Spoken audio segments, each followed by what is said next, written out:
जय हिंद प्यारे साथियों, आप लोग अपने परिवार ड्रीम एकेडमी प्रतापगढ़ के साथ जुड़ चुके हैं। प्यारे साथियों, आज हम बात करेंगे जो कृत्रिम सूर्य है, इससे इम्पोर्टेंट आपके एग्जाम में किस टाइप के कैसे प्रश्न बन सकते हैं। ये बहुत ही इम्पोर्टेंट टॉपिक है, एक व्यवहारिक ज्ञान में भी, और प्यारे साथियों एग्जाम की दृष्टि से भी बहुत ही महत्वपूर्ण है। आप देख सकते होंगे कृत्रिम सूर्य से जुड़े एग्जाम के लिए महत्वपूर्ण तथ्य, इसके बारे में हम डिस्कस करने वाले हैं। आप लोग इस वीडियो के साथ बने रहिएगा, और चैनल पर नए आए हैं अगर वीडियो अच्छा लगेगा तो लास्ट में सब्सक्राइब कीजिएगा, अभी कोई आवश्यकता नहीं है, और लाइक भी कर दीजिएगा। हमारी आगे बात करते हैं, पहले प्रश्न पे जुड़े फिर उसके बाद हम डिस्कस करते रहेंगे। कृत्रिम सूर्य से जुड़े हुए एग्जाम के लिए महत्वपूर्ण तथ्य क्या होंगे। इससे प्यारे साथियों, अभी किस देश ने, तो हम बात करेंगे दक्षिण कोरिया ने। यहाँ पर दक्षिण कोरिया का नाम आएगा, किसका नाम आएगा, दक्षिण कोरिया का। अगर हम बात करते हैं प्यारे साथियों, दक्षिण कोरिया अभी इसने एक रिकॉर्ड बनाया 48 सेकंड तक। कितने सेकंड, ये भी आपको ध्यान रखना होगा। 48 सेकंड तक प्लाज्मा के रूप में तापमान को नियंत्रित किया, प्लाज्मा के रूप में ताप को नियंत्रित किया।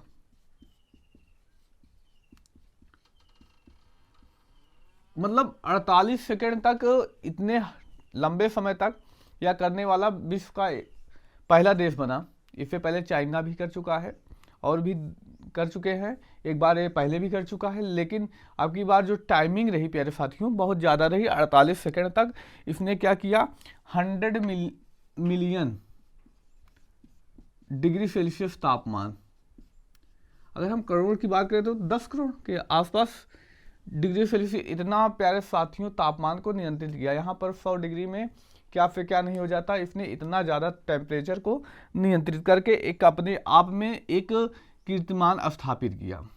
बाकी आप इसके बारे में क्या सोचते हैं, ये जरूर कमेंट करके बताइएगा कि कितना अच्छा है, कितना बुरा है, क्या इस पर मायने हैं एग्जाम की दृष्टि से हटते हुए।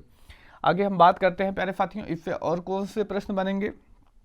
तो इससे एक प्रश्न बन सकता है भाई, देखिए 100 मिलियन डिग्री सेल्सियस तापमान को नियंत्रित करना है तो कैसे किया गया। तो इसके लिए एक मशीन बनाई गई, उस मशीन का नाम पूछा जा सकता है। हम कह सकते हैं ताप को नियंत्रित करने वाली मशीन। ताप को नियंत्रित करने वाली मशीन कौन सी है, ये प्रश्न पूछा जा सकता है। कौन सी है, टोकामैक। कौन सी है प्यारे साथियों, तो टोकामैक मशीन।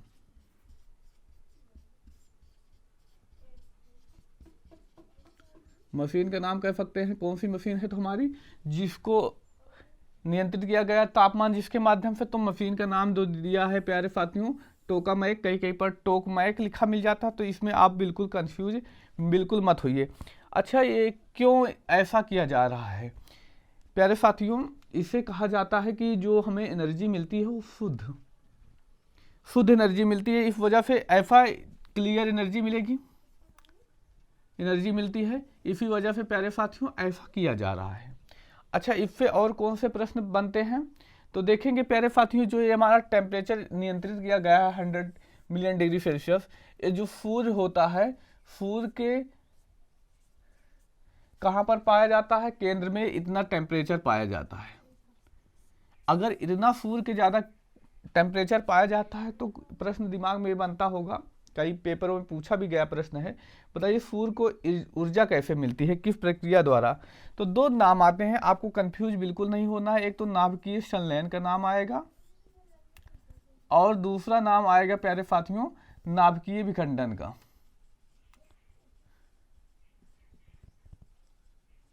अब कई साथियों को ऐसा होता है कि पता होता है नाभिकीय संलयन, नाभिकीय विखंडन, जब दोनों ऑप्शन एक ही साथ आ जाते हैं तो वहां पर कंफ्यूजन बनी रहती है।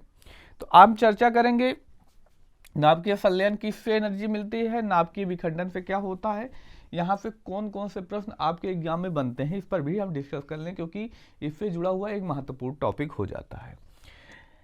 अगर हम बात करें नाभिकीय संलयन के बारे में प्यारे साथियों, तो जो सूर्य की ऊर्जा होती है, हमें सूर्य की ऊर्जा नाभिकीय संलयन के माध्यम से ही मिलती है। सूर्य को ऊर्जा जो मिलती है, किस प्रक्रिया के माध्यम से? तो नाभिकीय संलयन के माध्यम से ही मिलती है।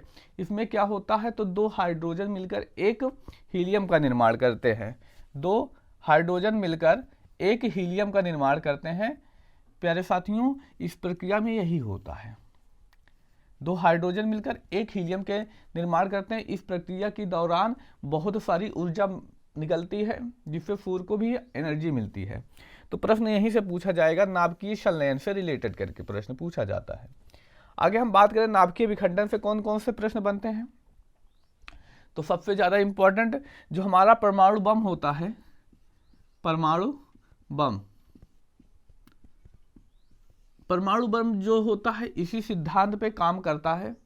जो हमारा परमाणु बम होगा उस सिद्धांत किस सिद्धांत पर काम करेगा? तो नाभिकीय विखंडन के सिद्धांत पर परमाणु बम काम करता है। वहीं अगला प्रश्न जो पूछा जाता है इसी से रिलेटेड पूछा जाएगा, बताइए परमाणु बम किस सिद्धांत पर काम करता है? तो नाभिकीय विखंडन पे। अगला प्रश्न जो पूछ सकते हैं, इसके जनक कौन है? अगर हम जनक की बात करें तो ओपेनहाइमर है। कौन है? ओपेनहाइमर।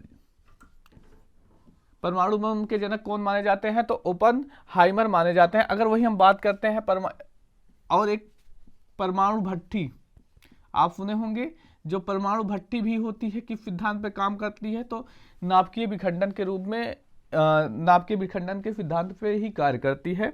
कौन? परमाणु भट्ठी। प्यारे साथियों, अच्छा, परमाणु भट्ठी से और कौन से प्रश्न बनेंगे? तो एक प्रश्न बनता है, इसके जनक कौन है? जनक कौन है प्यारे साथियों? तो इसके जनक फर्मी को कहा जाता है।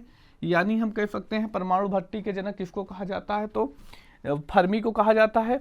वहीं और परमाणु भट्ठी से प्रश्न क्या बनेगा, बताइए? परमाणु भट्ठी में ईंधन के रूप में क्या प्रयोग किया जाता है?